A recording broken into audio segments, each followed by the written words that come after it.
Hi, it's James here for the January 2021 Founders Log.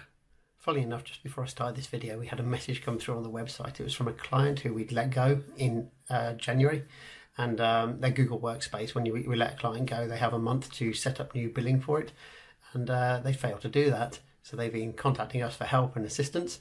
And it's like, well, actually, we let you go because you didn't want to be with us anymore because you thought we were too expensive. But as soon as you decided to go it your own way, well, you've had problems straight away in that you forgot to set up your billing, so you can't access any of your emails and stuff like that. And no, we're not going to help you out.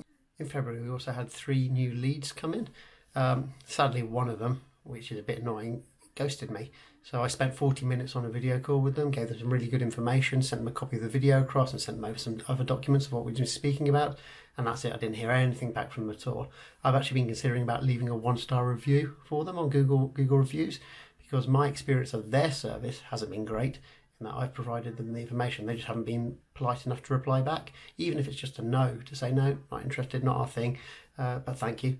They couldn't even do that. So I do think you should leave a 1-star review, because far too many leads will come along, they'll get information off you and then ghost you. It doesn't happen too often for us, but I know it. But it does, when it does happen, it's very annoying. And I've spoken to other business owners who kind of agree that, yeah, we need to do something about businesses that ghost other businesses after they provided information to them.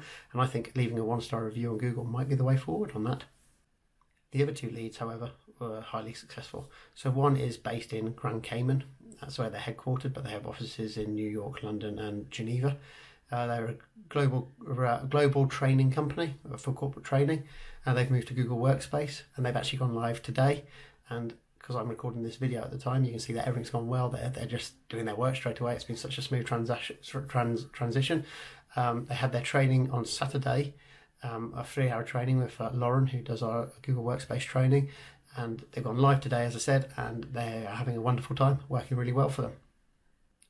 The other lead has also gone live today. That's another accounting firm. This one's based down in Bristol, but they have lots of people around working remotely around the place. And they've gone live today. To be honest, they've struggled a bit with Google Workspace, so much so in that some cases we actually had training booked in for Thursday, because we normally like to give people a few days to play around with the system so they can build up questions to ask Lauren when she does the training, rather than not having any questions. If you do training straight away where you've not experimented with the system, so you haven't got any questions that you've generated yourself, so you're just sitting and listening to the trainer.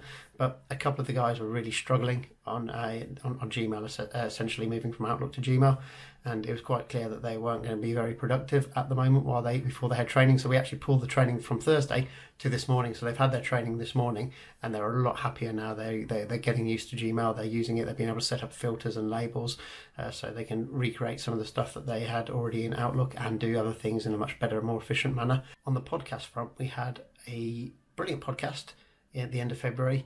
It had somebody who is very well known in the Birmingham area and potentially known nationally too, a guy called PJ Ellis. Now, PJ is one of the co-founders of Lovebrum, which is a charity for charities in Birmingham. So it represents smaller charities that don't have enough funding to do their own marketing and stuff like that. So they partner up with Lovebrum, who then pushes and advertises for these charities and raises funds for them that way.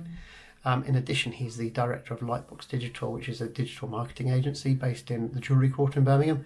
And if you do watch the video version of the podcast, you may recognise PJ, in that PJ was on Series 3 of Big Brother in the UK. Didn't win it, but he lasted quite a long time.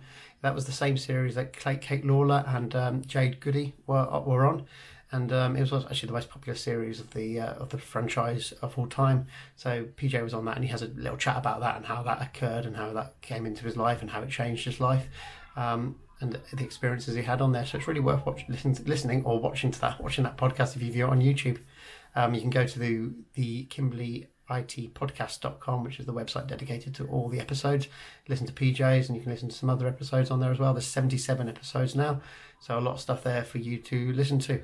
Enjoy. And then the other stuff that we did in February was just kind of organising and data inside the business, putting in some new email flows for our marketing emails and our onboarding email system, and just tidying things up. We've done a load more blog posts as normal on the website and a load more YouTube videos for you to watch. But that's pretty much the roundup for February. I'll be putting out the support statistics along with this video. So if you're on the Kimbley IT blog, you'll be able to see how many people we assisted and how quickly we assisted them and all that kind of stuff. for you to enjoy and see. I think we're still the only IT company in the UK who puts these stats out monthly. So have a read of those and enjoy this video, and don't forget to like, subscribe, and hit the bell notification so you can be one of the first to listen to these really important videos when I put them out. But thank you for listening, and that's February. Speak to you next month at the end of March. Bye bye.